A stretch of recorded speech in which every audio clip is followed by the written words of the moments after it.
Hello friends, welcome again on Dreamit. Thank you for your subscription and liking. आप सबके लिए हमने जैसा कि बोला था कल कि आपको कल जो है दिसंबर 2019 का साइंस का प्रीवियस ईयर क्वेश्चन पेपर हल कराएंगे। तो आज हम आपके लिए जो है वही लेके आए हैं। आपको दिसंबर 2019 के साइंस के जितने भी क्वेश्चंस आए हुए हैं उन सब का सोल्यूशन जो है आज हम आपको कराने वाले हैं। तो देखने के लिए बने रहिए हमारे साथ, पूरी वीडियो जो है देखिएगा, आपको हर एक क्वेश्चन का अच्छे से सोल्यूशन मिल जाएगा। Welcome on dream it.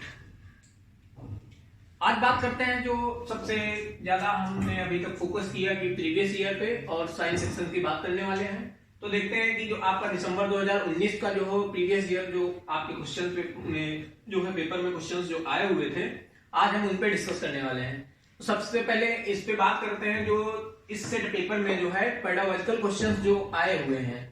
आप लोगों के सामने स्क्रीन पे क्वेश्चंस आ रहा होगा, आप उसमें देखते रहिएगा। हम अपनी जो है स्क्रीन पे क्वेश्चंस देख के आपको जो है उसका सॉल्यूशन बताते जा रहे हैं। तो चलिए शुरू करते हैं। आपका जो पेडागोजिकल सबसे पहला क्वेश्चन है उसमें आपका कह रहा है कि राष्ट्रीय पाठ्यचर्या 2005 के अनुसार अच्छी विज्ञान शिक्षा होनी चाहिए। ऑप्शन आपके हैं विज्ञान शिक्षक के प्रतिनिष्ठ, बच्चे के प्रतिनिष्ठ, विद्यालय के वातावरण के प्रतिनिष्ठ, कक्षा कक्ष संस्कृति के प्रतिनिष्ठ। आपके चारों ऑप्शन जो है आप स्क्रीन पे भी देख सकते हैं जो कि आ रहे हैं। तो इसमें आपको हमेशा ध्यान रखना है कि आपकी चाहे जो भी शिक्षा हो, चाहे आप एक हम केवल साइंस शिक्षा की बात नहीं करेंगे, आपका चाहे गणित शिक्षण हो, चाहे विज्ञान शिक्षण हो, चाहे जो हिंदी भाषा का शिक्षण हो, अंग्रेजी भाषा का शिक्षण हो, शिक्षा जो होगी वो हमेशा बच्चे के प्रति ही निष्ठ होगी। आपकी पूरी शिक्षा प्रणाली जो है वो बच्चे के इर्द गिर्द रखकर ही बनाई गई है। आपको सबसे ज्यादा जो है बच्चे को केंद्र में रखना है। तो इसका जो है आपका ऑप्शन नंबर जो है 2 सही हो जाएगा कि जो है राष्ट्रीय पाठ्यचर्या 2005 के अनुसार अच्छी विज्ञान शिक्षा जो है वो बच्चे के प्रतिनिष्ठ होगी। देखते हैं नेक्स्ट क्वेश्चन आपका क्या कह रहा है। कह रहा है कि एक अच्छी विज्ञान शिक्षा पाठ्यचर्या की निम्नलिखित में से कौन सी वैधता की संतुष्टि क्रियाकलाप और प्रयोग द्वारा होती है। तो विज्ञान शिक्षण की बात कर रहे हैं तो विज्ञान शिक्षण आपका पूर्णतः जो है वो क्रियाकलात्मक जो है आधारित होता है, मतलब प्रक्रियात्मक, आपके करके सीखने पे जो है जोर देता है। तो इसमें आपका ऑप्शन दिए हैं संज्ञानात्मक, ऐतिहासिक, पर्यावरण संबंधी और प्रक्रियात्मक। इसलिए आपका क्वेश्चन नंबर जो है 79 का ऑप्शन नंबर 4 सही हो जाएगा, प्रक्रियात्मक। नेक्स्ट क्वेश्चन देखते हैं। अनु कक्षा 8 तक के बच्चों को शैक्षिक भ्रमण के लिए लेकर जाती है। इस क्रियाकलाप के लिए निम्नलिखित में से क्या सबसे अधिक उपयुक्त उद्देश्य हो सकता है। ऑप्शन नंबर 1 है यह बच्चों के मध्य अंतःक्रिया को प्रेरित करता है। ऑप्शन नंबर बी है आपका यह ठोस अनुभवों के द्वारा प्रक्रिया कौशलों को बढ़ावा देता है। ऑप्शन नंबर सी है यह बच्चों के अवलोकन कौशलों को बढ़ावा देता है। ऑप्शन डी है आपका यह शिक्षक और कक्षा की एक लय को तोड़ता है। इसमें आपसे पूछ रहा है कि सबसे अधिक उपयुक्त उद्देश्य है। तो आपका जो है अगर आप तीनों ऑप्शन फर्स्ट, सेकंड और थर्ड देखते हैं तो ये जो है आपके जो है सबसे अधिक उपयुक्त लक्ष्य जो है माने जा सकते हैं। आपका जो ऑप्शन डी में बता रहा है कि यह शिक्षक और कक्षा की एक लय को तोड़ता है, यह आपका जो है विरोधात्मक निषेधात्मक आंसर दे रहा है इसमें जो है। और सीटेड आपका जो है वो कभी भी जो है निषेधात्मक आंसर, जिससे आपका जो निगेटिविटी किसी आंसर में है वो आंसर कभी सही मानता ही नहीं है। तो इसलिए आप देख सकते हैं कि इसमें ऑप्शन डी जो है आपका वो सबसे अनुपयुक्त आंसर है। बाकी ऑप्शन आपको दे रहा है पहला ए, बी और सी, दूसरे में केवल बी और सी, तीसरे में ए, सी और डी, जिसमें डी जो है आपका वो तो सही है नहीं, तो ये ऑप्शन नंबर 3 आपका गलत है। बाकी आपका जो है अगर देखते हैं तो इसमें ए, बी और सी तीनों ऑप्शन आपके सही है, तो आपका जो है ऑप्शन नंबर 1 सही हो जाएगा। नेक्स्ट क्वेश्चन की बात करते हैं। बता रहा है कि निम्नलिखित में से क्या उच्च प्राथमिक स्तर पर विज्ञान शिक्षा का उद्देश्य नहीं होना चाहिए। क्या नहीं होना चाहिए पूछ रहा है, ध्यान रखिएगा। नंबर 1 बच्चों के प्राकृतिक जिज्ञासा का पोषण करना। नंबर 2 जीवन के प्रति झुकाव और सहभागिता के मूल्यों का विकास करना। नंबर 3 वैज्ञानिक स्वभाव का विकास करना। नंबर 4 अवधारणाओं की पाठ्य पुस्तकीय परिभाषाओं पर बल देना। तो आपसे पूछा गया है कि क्या नहीं होना चाहिए, तो आपका ऑप्शन नंबर 4 सही है। हमेशा आप ध्यान रखिएगा किसी भी शिक्षण के लिए, सीटेट के लिए, कि आपको कभी भी जो है रटंत विद्या पे जोर नहीं देना है। आपको हमेशा जो है उनको समझाना है, उनके कॉन्सेप्ट को क्लियर करने वाली शिक्षा पे जोर देना है। एनसीएफ आपका जो है कभी भी जो है आपके पाठ्य पुस्तक की परिभाषाओं को रटने पे बल नहीं देता है। इसलिए आपका इसके ऑप्शन नंबर जो है 4 जो है वो सही होगा कि जो है इसका उद्देश्य पाठ्य पुस्तकों की परिभाषाओं पर बल देना नहीं होगा। नेक्स्ट क्वेश्चन देखते हैं क्या कह रहा है कि निम्नलिखित में से क्या बच्चों में समालोचनात्मक चिंतन को बढ़ावा देता है। समालोचनात्मक मतलब वो अपने उसको जो है व्यापक दृष्टिकोण से देख पाए। तो इसमें ऑप्शन आपके जो है वो दिए गए हैं कि बच्चों से कक्षा में विज्ञान की पाठ्य पुस्तक को पढ़ने के लिए कहना, बच्चों को पाठ्य पुस्तक के अंत में दिए गए अधिगम विस्तार को पढ़ने के लिए कहना, बच्चों को समूह में आपस में चर्चा और इसके उपरांत बड़े समूह में साझा करने के लिए कहना। इसलिए आज इसमें आपका ऑप्शन नंबर 3 ही सही होगा, क्योंकि आपस में चर्चा जो है बच्चों में वो एक ऐसा विषय है जो बच्चों में स्वयं सीखने की प्रक्रिया को, जो स्वयं करने की भावना को सबसे ज्यादा बल देता है। इसलिए जो है आपका ऑप्शन नंबर 3 जो है इसमें सही होगा। नेक्स्ट क्वेश्चन देखते हैं क्या आ रहा है कि एक शिक्षक कक्षा का आरंभ एक दिए गए भोजन के नमूने में मंड का रासायनिक परीक्षण का प्रदर्शन करके करता है। उपरोक्त कथन में रेखांकित शब्द से संबंधित संज्ञानात्मक प्रक्रिया है। ऑप्शन नंबर 1 है आपका सृजन करना, नंबर 2 आपका है विश्लेषण करना, नंबर 3 आपका है अनुप्रयोग करना और नंबर 4 है आपका बोध करना। मैंने आपको पहले ही बताया कि आप विज्ञान शिक्षण की बात कर रहे हैं। विज्ञान शिक्षण जो है आपका ज्यादा से ज्यादा जो है अनुप्रयोग करने पे, मतलब आप बच्चों को प्रयोग करके अगर सिखाते हैं तो उस चीज पे जो है ज्यादा फोकस करता है। जो चीज आप बच्चों को सामने प्रदर्शित करेंगे वो उतने दिमाग में मूर्त रूप से जो है स्थापित हो जाएगी और उस चीज को सीखने के प्रति बच्चे अपनी रुचि भी ज्यादा दिखाएंगे। इसलिए आपका जो है ऑप्शन नंबर 3 जो है इसका वो सही होगा, अनुप्रयोग करना। नेक्स्ट क्वेश्चन की बात करें तो इसमें कह रहा है कि निम्नलिखित में कौन सी गतिविधियां बच्चों में सक्रिय अधिगम का प्रावधान नहीं करेंगी। फिर आप देखिएगा इसमें फिर पूछा गया कि प्रावधान नहीं करेंगी। आप जब सीटेट में पेपर देने जाए तो आप इस बात का जो है विशेष ध्यान रखिएगा कि क्वेश्चन जो है अच्छे से ध्यान से पढ़ लीजिएगा। इसके ऑप्शन आपको दे रहा है कि विज्ञान क्लब की स्थापना, नंबर 2 क्षेत्र भ्रमण का आयोजन, नंबर 3 विज्ञान का कोना बनाना और नंबर 4 कक्षा में व्याख्यान सुनना। फिर आपको रिमेंबर करवा रहे हैं कि इसमें पूछा गया है कि अधिगम का प्रावधान नहीं करेगी। नहीं करने की अगर हम बात करेंगे तो आपकी जो पहली आपकी 3 जो है वो दी गई कि विज्ञान का क्लब की स्थापना, क्षेत्र भ्रमण का आयोजन, विज्ञान का कोना बनाना। ये तीनों ही ऐसी विधियां हैं जो बच्चों में आत्मचिंतन, आत्म सीखने की भावना को जो है सबसे ज्यादा विकास करेंगी। अगर आप कक्षा में डेली व्याख्यान सुनेंगे, उनसे डेली जो है बात जो है पाठ्य पुस्तक को रटी रटाई विद्या, या उनसे कह लिए घर पे आप होमवर्क दे देते हैं कि आप इसको रट के लाइए, अगले दिन आप सुबह फिर कक्षा में उनसे वही क्वेश्चन जो है उनसे रटने की उनकी क्षमता को देखना चाहेंगे तो ये आपके लिए जो है सार्थक नहीं होगा। इसलिए आपके जो है इसमें ऑप्शन नंबर 2 कक्षा में व्याख्यान सुनना जो है यह जो है अधिगम का प्रावधान नहीं करेगी। नेक्स्ट क्वेश्चन देते हैं 85 क्वेश्चन। विज्ञान में निम्नलिखित में से किसके द्वारा सीखने में कमी का पता लगाया जाता है। ऑप्शन नंबर ए है अवधारणा मानचित्र, ऑप्शन नंबर बी है वर्णन अभिलेख, ऑप्शन नंबर सी है पोर्टफोलियो और ऑप्शन नंबर डी है सत्र अंत उपलब्धि परीक्षण।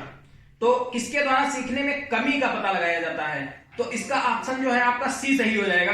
पोर्टफोलियो आपका एक ऐसा जो है साधन है जिसके द्वारा आप बच्चे के ओवरऑल सभी गतिविधियों का जो है उस पर आकलन कर सकते हैं। आपके पोर्टफोलियो में बच्चे के अच्छे बुरे घटनाओं, उनसे जुड़े हुए रेखा चित्रों या जो भी उनसे अचीवमेंट्स होंगे वो सारी जानकारी उसमें रहती है। तो इसका जो है आपका ऑप्शन नंबर 3 सही होगा।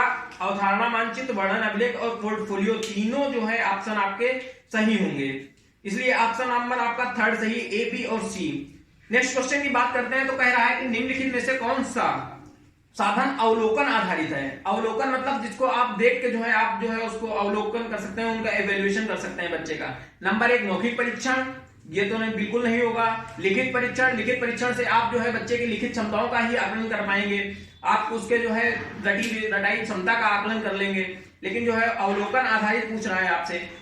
3 जो देखते हैं आपका कागज पेंसिल परीक्षण और नंबर 4 वर्णन अभिलेख। इसमें जो है आपका वर्णन अभिलेख ऑप्शन सही होगा, क्योंकि वर्णन अभिलेख जो है आप जो है बच्चे के देख के जो है उसको देख पाएंगे कि बच्चे में जो है क्या क्या उसके बारे में जो है अचीवमेंट्स है, उसने कितना ग्रो अप किया है, कितना लर्न किया है, ये सब आपके वर्णन अभिलेख में जो है अभिलिखित रहता है।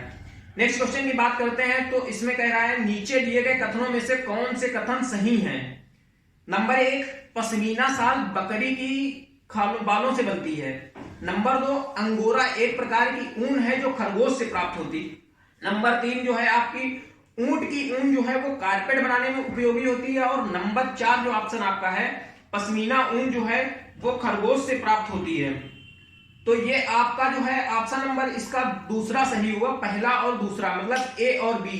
पश्मीना शाल जो है वो बकरी के बालों से बनती है और बी जो है अंगोरा, ये भी एक प्रकार की ऊन है जो खरगोश से प्राप्त होती है। कालीन जो है वो भेड़ के ऊंट से बनाई जाती है, ऊंट के जो है बालों से नहीं बनाई जाती, इसलिए जो है आपका जो है ये ऑप्शन नंबर जो है तीसरा गलत, और चौथा भी आपका जो है पश्मीना ऊन खरगोश से नहीं प्राप्त होती, इसलिए ऑप्शन आपका सी और डी गलत हो गया। अतः आपका ऑप्शन ए और बी सही है, इसलिए ऑप्शन नंबर 2 आपका सही होगा।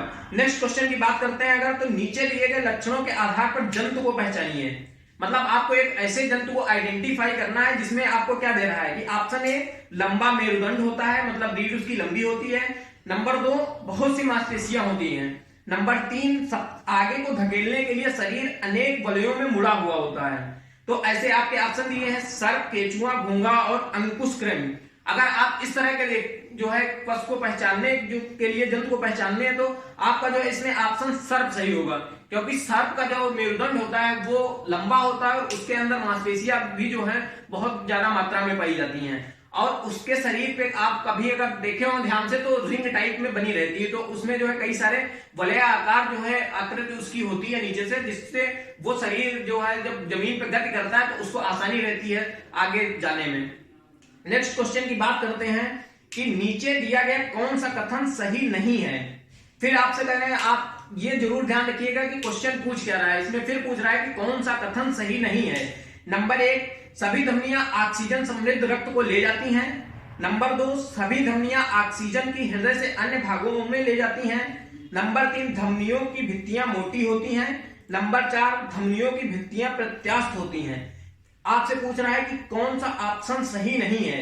ऑप्शन नंबर 1 आपका सही नहीं है, क्योंकि सभी धमनियां ऑक्सीजन समृद्ध को ले जाती हैं, ये बात सत्य है, लेकिन कुछ धमनियां जो है वो ऑक्सीजन समृद्ध रक्त को नहीं ले जाती हैं, वो ऑक्सीजन रहित रक्त पहुंचाती हैं, जो कि इसमें आपका एक तो सबसे पहले जो है सी धमनी हो जाएगी, ये आपका जो है ऑक्सीजन युक्त जो है रक्त नहीं ले जाती है। नेक्स्ट क्वेश्चन की बात करें तो निम्नलिखित में से कौन मिलानों के सही क्रम को निरूपित करता है, तो इसमें आपका ऑप्शन नंबर 3 सही होगा। बाकी हम आपको बता दे रहे हैं कि एसिटिक अम्ल जो है, सिरका जो है आपका, वो आपको एसिटिक अम्ल जो है कहा, जो है सिरके में एसिटिक अम्ल होता है। लैक्टिक अम्ल आप सब जानते होंगे कि दही में जो है लैक्टिक अम्ल पाया जाता है। ऑप्शन नंबर 3 जो है आपका ऑक्जेलिक अम्ल है, इसमें ऑप्शन आपका पालक दिया हुआ है, जो सेकंड ऑप्शन इसका सही होगा सी वाले का, तो इसमें पालक में जो है वो आपका ऑक्जेलिक अम्ल पाया जाता है। और एस्कॉर्बिक एसिड जो है वो आपके नींबू में पाया जाता है, तो इसमें ऑप्शन नंबर डी का जो है वो 4th ऑप्शन सही होगा। इसलिए जो है आपका ये आपकी बात हो गई कि जो आपके 2019 में क्वेश्चन आए हुए थे पेडागॉजिकल सेक्शंस के। अब मैं आपसे बात करना चाह रहा हूं कि जो आपके फैक्ट्स वाले क्वेश्चन पूछे गए हैं कि जो है सीधे आपको आंसर टिक करने या कुछ आपसे न्यूमेरिकल्स पूछेंगे उसमें, तो उन न्यूमेरिकल्स के बारे में डिस्कस करेंगे। तो आप देख रहे होंगे क्वेश्चन नंबर 61 से आपके जो है स्क्रीन पे शो कर रहा होगा, आप देखते जाइए, क्वेश्चन देखते जाइए, हम स्क्रीन पे अपने देख रहे हैं क्वेश्चन, और आपको जो है सीधे सोल्यूशन आपको बताते हैं। क्वेश्चन नंबर 61 आपका कह रहा है कि एक्स वह रसायन है जो हमारे आमाशय में उपस्थित है तथा भोजन के पाचन के लिए आवश्यक है। अब आपको पता होना चाहिए कि हमारे जो आमाशय में है, जो भोजन के पाचन के लिए है, वो आपका जो है HCl हाइड्रोक्लोरिक एसिड, ये जो रसायन है वो हमारे आमाशय में भोजन के पाचन के लिए जो है उपस्थित होता है। जब X आधिक्य में स्रावित होता है, मतलब आपका कहने का ये है कि जब X आधिक्य में स्रावित होगा, ये जो है इसका जो है ये इंक्रीज कर जाएगा, तो आपको जो है थोड़ी अपच टाइप की समस्या पैदा हो जाती है। जब और इसके लिए जो है आप एक तरह से कहते हैं कि दवाई लेते हैं, या आप डॉक्टर के पास जाते हैं, बोलते हैं कि जो है हमको जो है अपच जैसी समस्या है, एसिडिटी है, या खाना सही से पच नहीं रहा है, तो आपको दवाई देता है। तो उसके लिए दवाई जो है वो आपका एक कंपाउंड ही जो होता है दवाई में, दवाई एक्चुअल जो है आपके केमिकल कंपोनेंट्स की बनी हुई होती है। तो आप वो आपसे क्वेश्चन में पूछना चाह रहा है कि वो वाई कौन सा कंपोनेंट है और एक्स कौन सा कंपोनेंट है जो आपके आमाशय में उपस्थित रहता है, और अगर वो बढ़ जाता है तो वाई कौन सा वो कंपोनेंट होगा जो आपको उस समस्या उत्पन्न, उसके बढ़ने से उत्पन्न हुई समस्या से मुक्ति दिलाएगा। तो आपका जो एक्स होगा वो तो मैंने आपको बता दिया कि आमाशय में आपके भोजन के पाचन के लिए HCl उपस्थित रहता है। और अगर हम बात करते हैं कि वाई कंपोनेंट जिससे जब ये आधिक्य में आपको उपलब्ध हो जाएगा, तो उसके लिए आपको जो है मैग्नीशियम हाइड्रोक्साइड MgOH का होल ट्वाइस, मैग्नीशियम हाइड्रोक्साइड, इसको आप जो है मिल्क ऑफ मैग्नीशिया भी कह सकते हैं, इसको मिल्क ऑफ मैग्नीशिया नाम से भी जाना जाता है। Milk of magnesia. जब आप को ये समस्या होगी तो आपको मिल्क ऑफ मैग्नीशिया लेते हैं। जब आप मिल्क ऑफ मैग्नीशिया लेंगे तो ये जो है आपका MgOH का होल ट्वाइस जो है आपका MgOH का होल ट्वाइस मतलब मैग्नीशियम हाइड्रोक्साइड या जिसको आप मिल्क ऑफ मैग्नीशिया बोल रहे हैं, ये आपके HCl के साथ जो है रिएक्ट कर जाएगा। जब ये HCl के साथ आपका रिएक्ट कर जाएगा तो ये आपका मैग्नीशियम क्लोराइड बन जाएगा और जल अलग हो जाएगा। अच्छा, ये जो जल होगा आपका, ये आपका जो है मिल्क ऑफ मैग्नीशिया जब इसमें घुलता है, जब MgOH का होल ट्वाइस जो है इसमें घुलेगा मैग्नीशियम हाइड्रोक्साइड, तो ये जो है दूधिया कलर का जो है होता है, इसीलिए इसको जो है मिल्क ऑफ मैग्नीशिया नाम दिया गया है।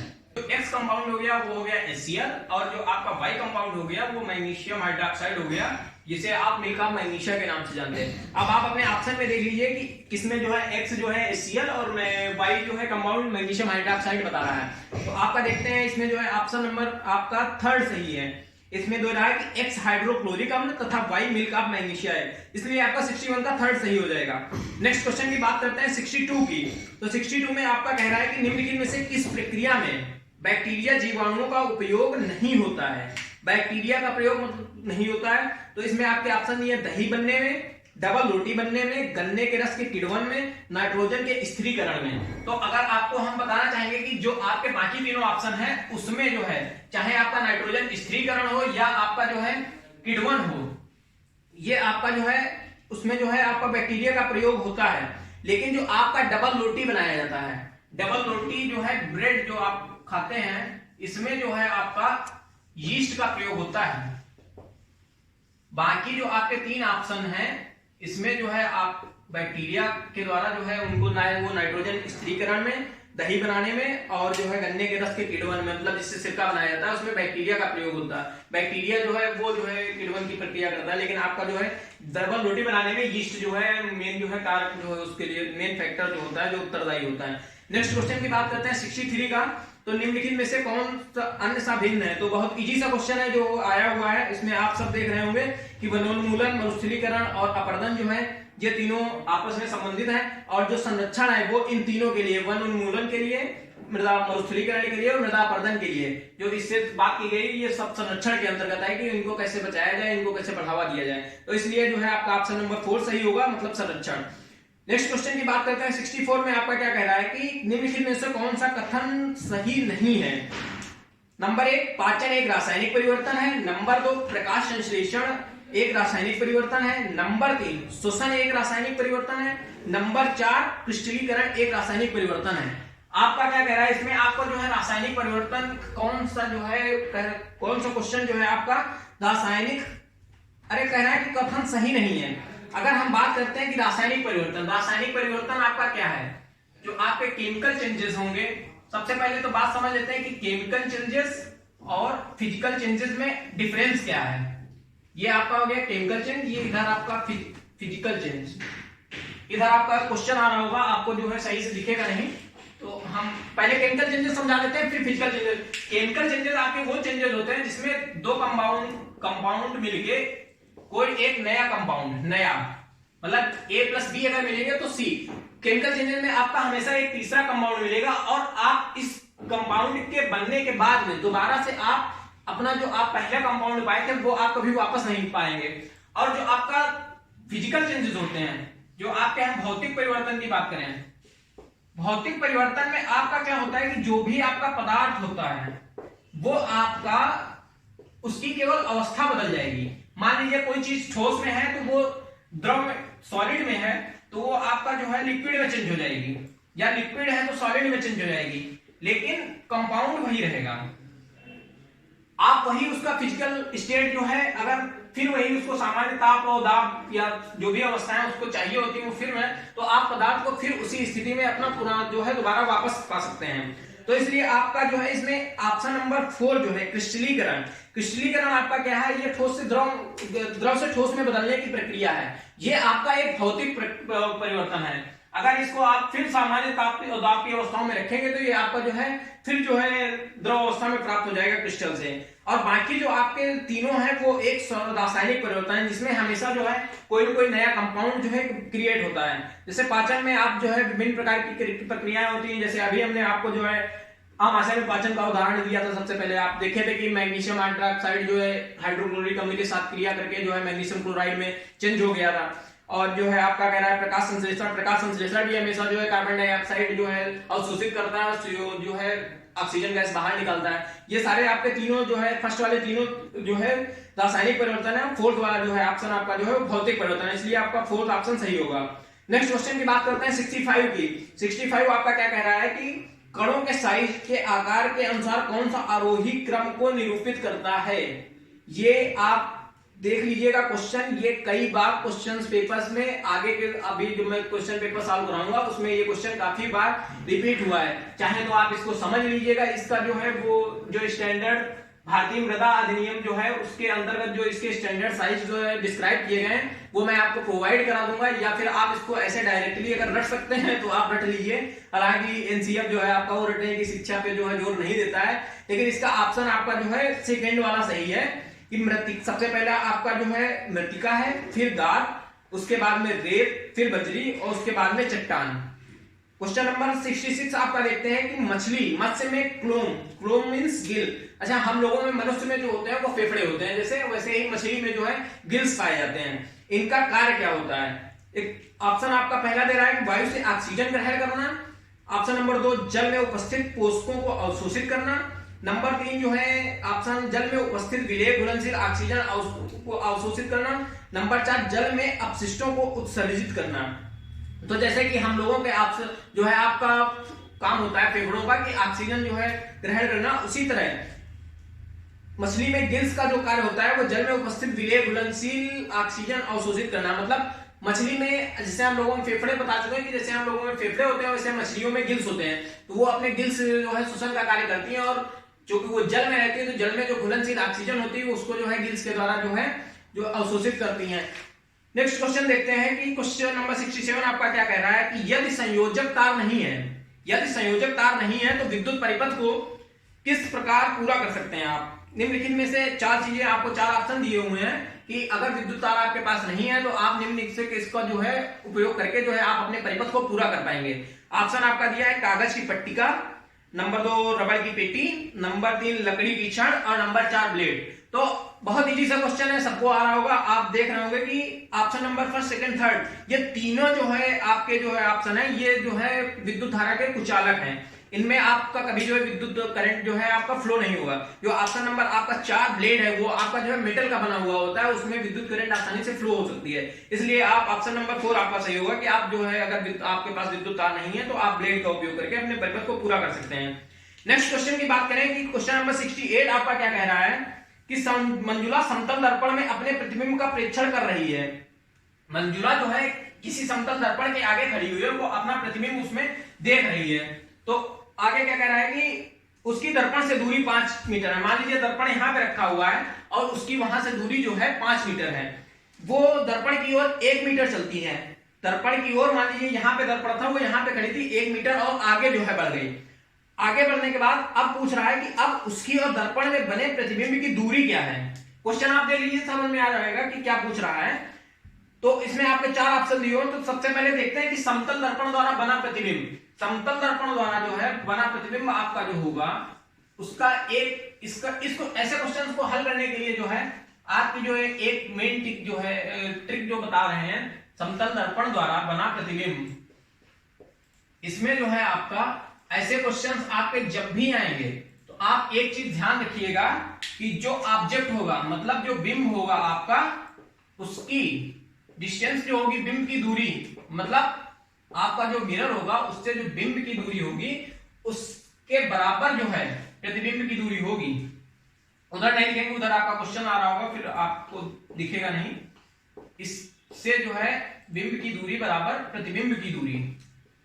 तो आपका क्या कह रहा है कि वो 5 मीटर जो है दर्पण से 5 मीटर दूरी खड़ी हुई थी। तो जब 5 मीटर दूरी खड़ी हुई थी, जाहिर बात है कि दर्पण से उसका जो है प्रतिबिंब जो है 5 मीटर की दूरी पे बन रहा होगा। अब उसने क्या किया कि वो 1 मीटर जो है दर्पण की तरफ बढ़ गई है।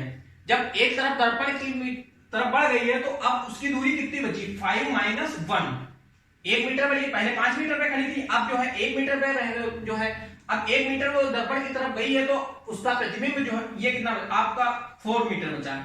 अब वो दर्पण से 4 मीटर की दूरी पे खड़ी हुई है तो उसका जो प्रतिबिंब बनेगा वो 4 मीटर की ही दूरी पे बनेगा। ये दोनों जो है आपके समतल दर्पण का जो है ये फार्मूला है कि जो भी आपके ऑब्जेक्ट की दूरी होगी वो ही आपकी जो है प्रतिबिंब की दूरी बनेगी। तो इसलिए इसमें ऑप्शन आपका सेकंड वाला सही है, 4 मीटर। नेक्स्ट क्वेश्चन की बात करते हैं कि 69, ये क्वेश्चन देख लीजिए, काफी अच्छा क्वेश्चन है और आगे के काफी सारे क्वेश्चन सेट्स में जो है हमने देखा है तो आया हुआ है कई बार कि जो है लोलक और ये दोलन और आवृत्ति, आप देखेंगे आगे जो है अगर टाइम मिलता है तो आपको ये दोलन पे, आवृत्ति पे, लोलक पे, इनके सब पे एक कंबाइंड वीडियो बना के जो है इन सारी चीजों की डाल देंगे। इसमें आपका जो कह रहा है कि कोई लोलक 3 सेकंड में 30 दोलन करता है, कोई लोलक 3 सेकंड में 30 दोलन कर रहा है, 3 सेकंड में 30 दोलन, तो उसके द्वारा ज्ञात की गई क्वेश्चन ऑप्शंस में आपको जो है 4 ऑप्शन दिए हैं आवर्तकाल तथा आवृत्ति के। तो सीधे से अगर आप ऑप्शन देखिए तो ऑप्शन देख के ऐसे तो हल नहीं हो पाएगा, लेकिन अगर आप इसमें सीधा है कि फार्मूले बेस्ड क्वेश्चन है ये, तो फार्मूले पे आपको ध्यान फार्मूला याद रखना होगा। तो इसमें कह रहा है कि कोई लोलक 3 सेकंड में 30 दोलन करता है, तो नीचे दिए गए कथनों में से सही कथन को चुनिए। तो आप उसमें जो है स्टेटमेंट देखिए मत कि ऑप्शन में आपको क्या कह रहा है, हम कह रहे हैं आप जो है स्टेटमेंट साइड में रख दीजिए। अब आपको पता है कि 3 सेकंड में 30 दोलन कर रहा है। अच्छा, दोलन होता क्या है, किसी लोलक द्वारा 1 सेकंड में लगा पूरा करने वाले समय को, मतलब कोई लोलक है आपका, मान लीजिए ये आपका लोलक है, ये इसका एक दोलन मतलब ये यहां से जाके ए तक गया, ए से जाके बी तक जाके और फिर आपका ओ पॉइंट पे वापस आ गया, इसको आपका जो है एक दोलन कहेंगे।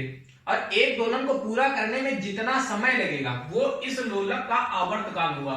आवर्तकाल जो है इसका कहलाएगा, एक दोलन को पूरा करने में जो समय लगा वो इसका आवर्तकाल।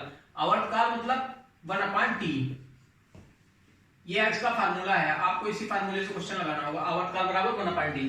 तो इसमें क्या कह रहा है कि ये 3 सेकंड में 30 दोलन पूरा कर, 3 सेकंड में 30 दोलन पूरा करता है, तो इसका जो है आवृत्ति अगर निकाला जाए तो 1/t से तो 3/30।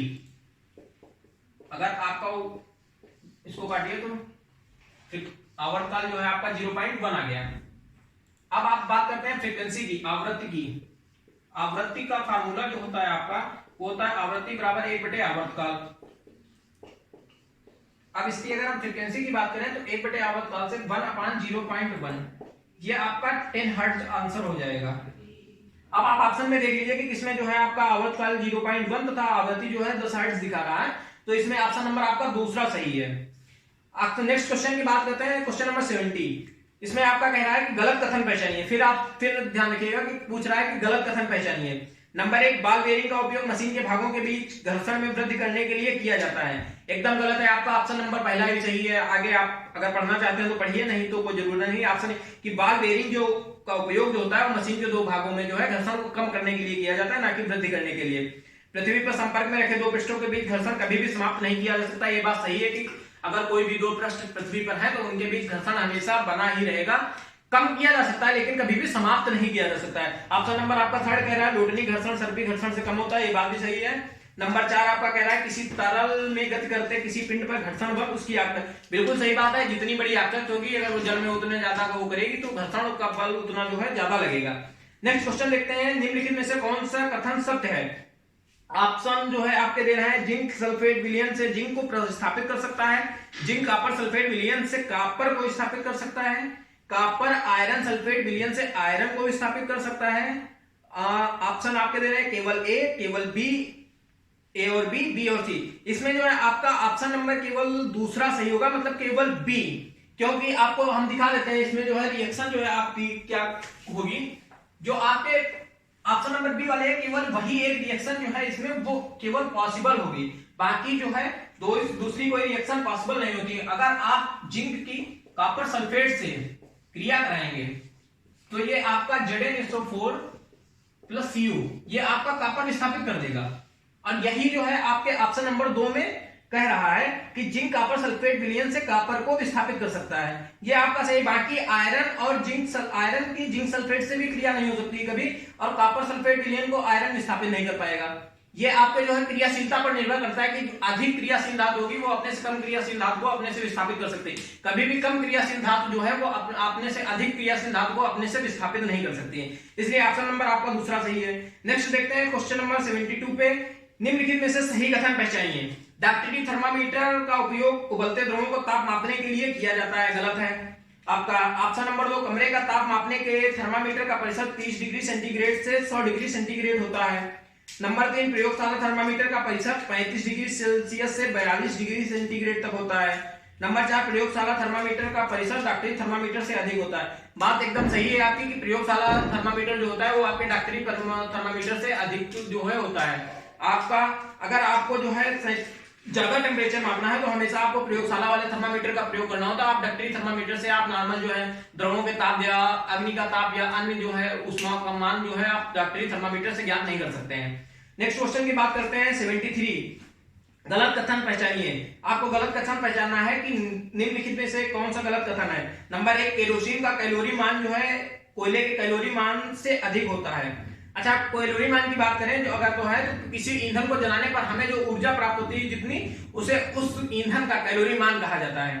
तो केरोसिन का कैलोरी मान ऊष्मीय व कोयले के कैलोरी मान से अधिक है। ये बात एकदम सही है। कोयले का कैलोरी मान लकड़ी के कैलोरी मान से अधिक है। ये भी बात सही है। कोयले से जलाने से जो है आपको ज्यादा ऊर्जा मिलेगी, ना कि लकड़ी को जलाने से ज्यादा ऊर्जा मिलेगी। बायोगैस का कैलोरी मान उसमें एलपीजी के कैलोरी मान से अधिक है। ये बात एकदम गलत है। एलपीजी का मान जो है आपका वो बायोगैस के कैलोरी मान से हमेशा अधिक होगा। एलपीजी को जलाने पे आपको जितनी ऊर्जा मिलेगी उससे कम ही हमेशा जो है बायोगैस को जलाने पे ऊर्जा मिलेगी। तो आपका इसमें ऑप्शन नंबर 3 सही हो जाएगा। हम बात करते हैं क्वेश्चन नंबर 74 की। तो कह रहा है कि कोई बस अपनी यात्रा के पहले 12 मिनट को जो है 50 किलोमीटर प्रति घंटे की चाल से चली है, और अगले 18 मिनट मतलब पहले किसी और चाल से चली, दोबारा फिर जो है किसी और चाल से, अगले 18 मिनट 40 किलोमीटर प्रति घंटे की चाल से।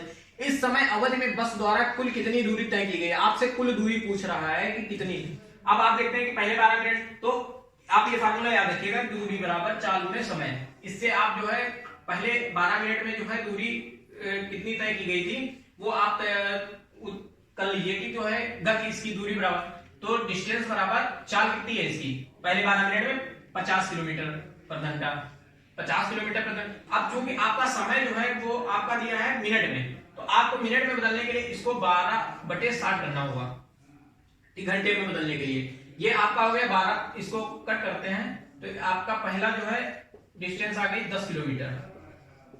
अब हम नेक्स्ट डिस्टेंस की बात करें कि 18 मिनट में कितना जो है 40 किलोमीटर की गति से 18 मिनट में कितनी गई है, तो ये अगर ये आपका d1 हो गया। अगर हम d2 कैलकुलेट करते हैं तो 40 × 18/60, ठीक है, 6 से काट लीजिए, ये आपका हो गया 12 किलोमीटर। अब आपका टोटल डिस्टेंस जो पूछ रहा है वो आप इधर देख लीजिए, टोटल डिस्टेंस d बराबर d1 + d2 बराबर आपका हो गया 10 + 12 बराबर 22 किलोमीटर।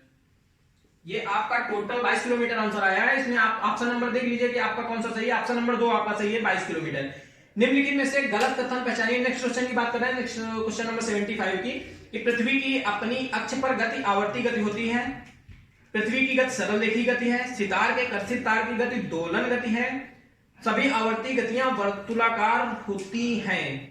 आपसे ऑप्शन नंबर इसमें जो है आपके फर्स्ट, सेकंड और थर्ड ऑप्शन जो है वो एकदम सही ऑप्शन है। ऑप्शन नंबर आपका 4 जो है वो सही गलत ऑप्शन है, तो इसलिए आपका ऑप्शन नंबर 4 सही हो जाएगा। पृथ्वी हमेशा अपनी अक्ष पर जो है गति करती रहती है। अच्छा, आवर्ती गति की बात करें तो आवर्ती गति वो गति होती है जब कोई पिंड जो है अपनी गति को एक निश्चित समय अंतराल के बाद फिर से रिपीट करता है, तो उस गति को आवर्ती गति कहते हैं।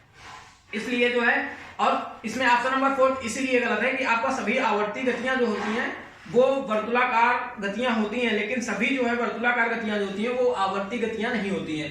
नेक्स्ट क्वेश्चन की बात करें अगर हम क्वेश्चन नंबर 76 की, तो समतल दर्पण में बनने वाले प्रतिबिंबों के संबंध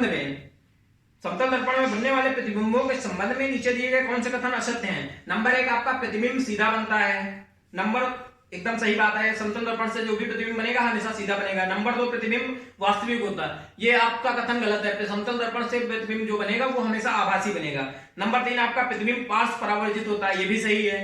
नंबर 4 जो है प्रतिबिंब का साइज बिंब के साइज का होता है, ये भी बात सही है। ये आपको हम पहले ही बता चुके हैं कि बिंब का साइज बराबर प्रतिबिंब का साइज समतल दर्पण के समधर्म में होगा। तो इसलिए जो है आपका ऑप्शन नंबर 2 सही है। ऑप्शन नंबर ए, सी और डी, आपका बी वाला गलत है, जो कि जो है समतल दर्पण से प्रतिबिंब बनेगा जो वो हमेशा आभासी बनेगा। क्वेश्चन नंबर 77 जो है आपका कह रहा है कि निम्नलिखित में से क्या विज्ञान की प्रकृति के संदर्भ में सही नहीं है। नंबर 1, विज्ञान सीखने का अंतःविषयक क्षेत्र है। नंबर 2, विज्ञान हमेशा अस्थायी है। नंबर 4, विज्ञान संदेहवाद को बढ़ावा देता है। नंबर 4, विज्ञान तथ्यों के समुच्चय के समतुल्य है। तो इसमें अगर आप देखते हैं तो विज्ञान सीखने का अंतःविषय क्षेत्र, ये तो हमारा एनसीएफ भी कहता है कि विज्ञान को जो है विज्ञान का ऑलमोस्ट एनसीएफ जो है सभी विषयों के लिए कहता है कि हमको बच्चे को सबसे ज्यादा के सीखने के प्रति प्रेरित करना है। नंबर 2, विज्ञान हमेशा, बिल्कुल विज्ञान हमेशा स्थायी है। इसमें एकदम सटीक आंकड़े जो है किसी भी चीज के आप जो है उस पे जो है जस्टिफाई नहीं कर सकते हैं कि यही होगा, वो फ्लक्चुएशन हमेशा कहीं ना कहीं बना रहेगा। नंबर 3 आपका कह रहा है कि विज्ञान संदेहवाद को बढ़ावा देता है, बिल्कुल विज्ञान में जो है हमेशा सस्पेंस बना रहता है, कुछ ना कुछ भले ही वो 0.1% ही क्यों ना हो। नंबर 4, विज्ञान तथ्यों और समुच्चय के ऐसा कभी नहीं हो सकता है कि विज्ञान जो है जो भी तथ्य हैं, जो भी आपके फैक्ट्स हैं, उनका जो सेट्स है उनके जो है इक्वल जाए।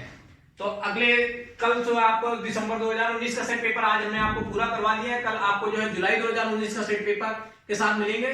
तब तक के लिए आप जो है हमारे चैनल को सब्सक्राइब कर लीजिए और बेल आइकन भी दबा दीजिएगा, जिससे आपको जो है जैसे ही हम अगली वीडियो नेक्स्ट डालेंगे तो आपको तुरंत जो है अपडेट मिल जाएगा उस पर। Thank you.